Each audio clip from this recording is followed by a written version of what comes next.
أعوذ بالله من الشيطان الرجيم. بسم الله الرحمن الرحيم. وإذ قتلتم نفسا فادارأتم فيها والله مخرج ما كنتم تكتمون فقلنا اضربوه ببعضها كذلك يحيي الله الموتى ويريكم آياته لعلكم تعقلون. الحمد لله والصلاة والسلام على رسول الله من والاه أما بعد. کل جو واقعات تفصیل سے بتایا گیا تھا جانور کے ذبح کرنے کا، اب اس جانور کے ذبح کرنے کا اصل مقصد کیا تھا، ان آیات میں اس کی طرف اشارہ کیا گیا ہے۔ قرآن چونکہ کوئی تاریخ بیان کرنے والی کتاب نہیں ہے، اس لیے جو ترتیب عام طور پر تاریخ وغیرہ کی کتابوں میں ہوتی ہے کہ پہلے ابتدائی چیز بیان کی جائے پھر اس کے بعد کی چیزیں بیان کی جائے، قرآن اس ترتیب کا پابند نہیں ہے۔ قرآن کا مقصد ہدایت، نصیحت ہے۔ تو چونکہ اس قصے کے دو پارٹ تھے، ایک تو خود واقعہ کہ اس جانور کے ذبح کرنے کا حکم کیوں دیا گیا، اس کو ابھی بیان کیا گیا، دوسرا بنی اسرائیل کی نفسیات کو بیان کرنا کہ کس طرح سے ان کے اندر بچھڑے کی محبت، گو پرستی، اس کی محبت کس طرح سے ان کے دلوں میں بسی ہوئی تھی، اور اس کی بنیاد پر اپنے نبی کے حکم کو ماننے سے کس طرح سے وہ تردد کر رہے تھے اور بار بار بیجا سوالات کر کے ان کو پریشان کر رہے تھے، جس کی وجہ سے احکام سخت سے سخت تر ہوتے چلے گئے، اس کی طرف اشارہ کیا گیا تھا۔ تو دونوں ٹکڑوں سے الگ الگ پیغام دیا جا رہا ہے۔ اب جو آیات بیان کی جا رہی ہے اس میں اللہ تعالیٰ نے خاص طور پر اپنی قدرت پر کہ مردے کو زندہ کرنے پر اللہ تعالیٰ کس طرح سے قادر ہے، اس قدرت پر غور کرنے کی بھی دعوت دی ہے۔ چنانچہ ارشاد ہے وَإِذْ، اس وقت کو بھی یاد کرو، قتلتم، تم نے قتل کیا، نفساً، ایک شخص کو، فَادَّارَأْتُمْ فِيهَا، اور اس سلسلے میں تم نے ایک دوسرے پر الزام تراشی کر دی۔ یعنی خطاب تو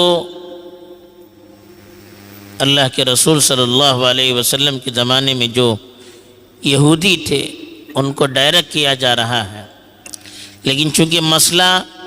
ان کے آبا و اجداد کا تھا اور وہ اپنے آبا و اجداد کی طرف نسبت کرنے پر فخر کرتے تھے اور اس کی وجہ سے اپنے آپ کو بڑا سمجھتے تھے، اپنی نسبت اعلیٰ درجے کی رکھتے تھے، تو اس لیے اللہ تعالیٰ نے ڈائریکٹ ان کو خطاب کیا کہ جن آبا و اجداد کی طرف نسبت کر کے فخر کرتے ہو اور ان کے کارناموں پر تمہیں فخر ہے، دیکھیے ان کے کارنامے یہ بھی ہیں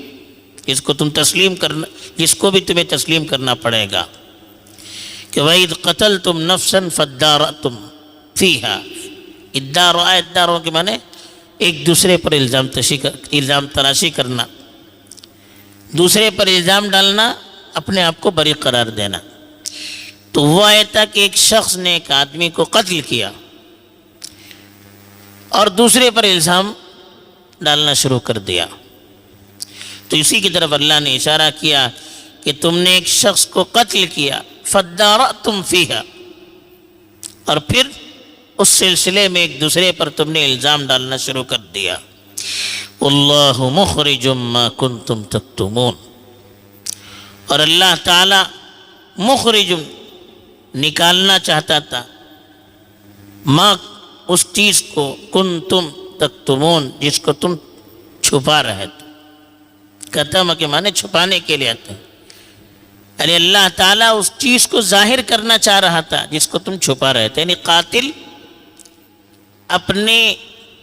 قتل کی نسبت کو چھپا رہا تھا کہ میں نے قتل نہیں کیا، دوسرے نے کیا ہے، تو اپنا گناہ چھپا کر دوسرے پر الزام ڈال رہا تھا۔ تو جس گناہ کو وہ چھپا رہا تھا اور اس کے سپورٹ کرنے والے چھپا رہے تھے، اللہ تعالیٰ اس گناہ کو سب کے سامنے ظاہر کرنا چاہ رہا تھا کہ کون قتل کرنے والا ہے، کون مجرم ہے۔ اسی سے علماء نے لکھا ہے کہ اللہ تعالیٰ ان یہودیوں کو جو رسول اللہ صلی اللہ علیہ وسلم کی بعثت کے زمانے میں موجود تھے، ان کو بھی خطاب کر کے یاد دلانا چاہ رہا ہے کہ اللہ کے نبی صلی اللہ علیہ وسلم کے بارے میں تمہاری کتابوں میں تفصیل سے لکھا گیا ہے، لیکن تم ان چیزوں کو چھپا رہے ہو اور اس کا انکار کر رہے ہو۔ اللہ تعالیٰ ان چیزوں کو بھی ظاہر کر کے رہے گا۔ فقلنا، ہم نے کہا، اضربوہ، اس کو مارو، ببعضہا، اس کے کسی حصے سے، یعنی ہم نے کہا کہ جانور کو ذبح کرنے کے بعد اس کے ایک حصے سے، اب وہ کون سا حصہ تھا، گوشت تھا، ہڈی تھی، کیا تھا، زبان تھی، اس کی تفصیلات نہ قرآن مجید میں ہے اور نہ احادیث صحیحہ میں ہے، کہیں اس کی تفصیلات ملتی نہیں ہے۔ بعد کے لوگوں نے جزئیات کو یہاں وہاں سے تلاش کر کے قیاس کر کے بتانا شروع کر دیا، تو اس لیے اس تفصیل سے یا اس کی تعین سے کہ کس چیز سے مارا گیا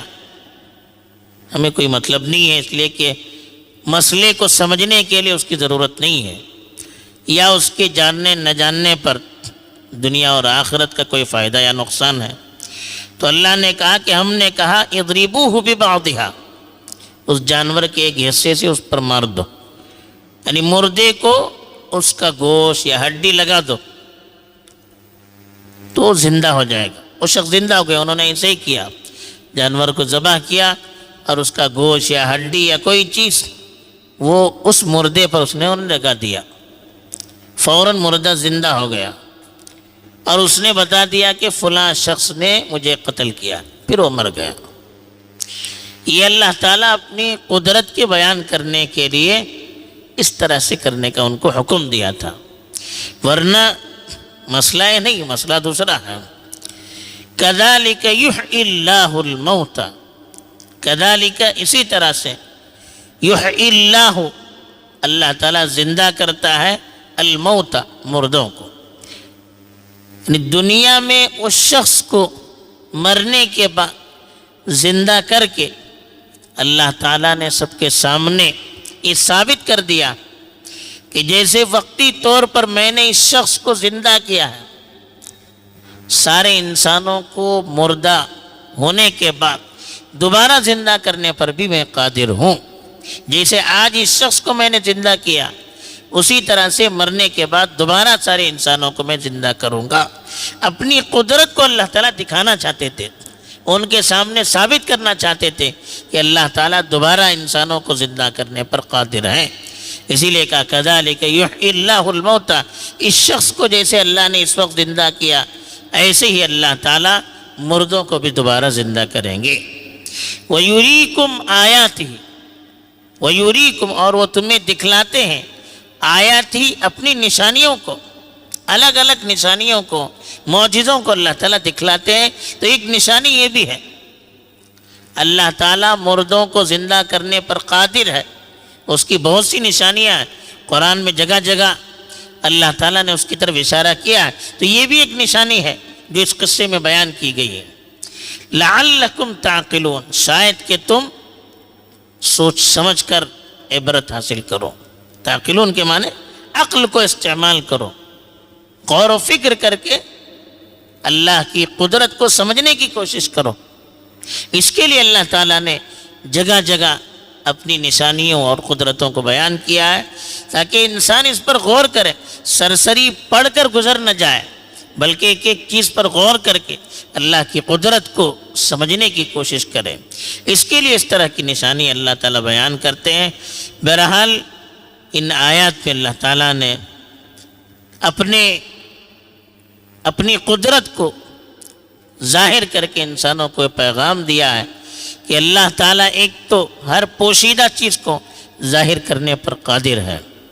دوسری چیز انسان چاہے اپنے گناہ کو جس طرح چھپانا چاہے، اللہ جب ظاہر کرنے پر آتے ہیں تو پھر کوئی چیز اس کو روک نہیں سکتی ہے، تیسری چیز اللہ تعالیٰ اپنی قدرت کو الگ الگ طرح سے ظاہر کر سکتے ہیں۔ مردوں کو زندہ کرنے کے لیے کوئی سی بھی ترکیب وہ اختیار کر سکتا ہے، اس کی قدرت ہے۔ وہ بغیر جانور کو ذبح کر کے گوشت لگائے بغیر بھی وہ زندہ کر سکتا ہے، لیکن چونکہ یہاں گائے کی محبت جو ان کے دل میں بسی ہوئی تھی اس کو نکالنا تھا، اس کا تقدس جو دل میں چھپا ہوا تھا اس کو نکالنا تھا، اس کے لیے حکم دیا تھا، ورنہ اس کے بغیر بھی اللہ تعالیٰ مردوں کو زندہ کرنے پر قادر تھا۔ چوتھی چیز جو یہاں بتائی کہ اللہ تعالیٰ اپنی نشانیوں کو بیان کر کے اس پر غور کرنے کی دعوت دیتے ہیں، ہمیں بھی اس پر غور کر کے اللہ کی قدرت کو سمجھنا چاہیے۔ اللہ تعالیٰ میں توفیق دے۔ آمین۔ وآخر دعوانا الحمد للہ رب العالمین۔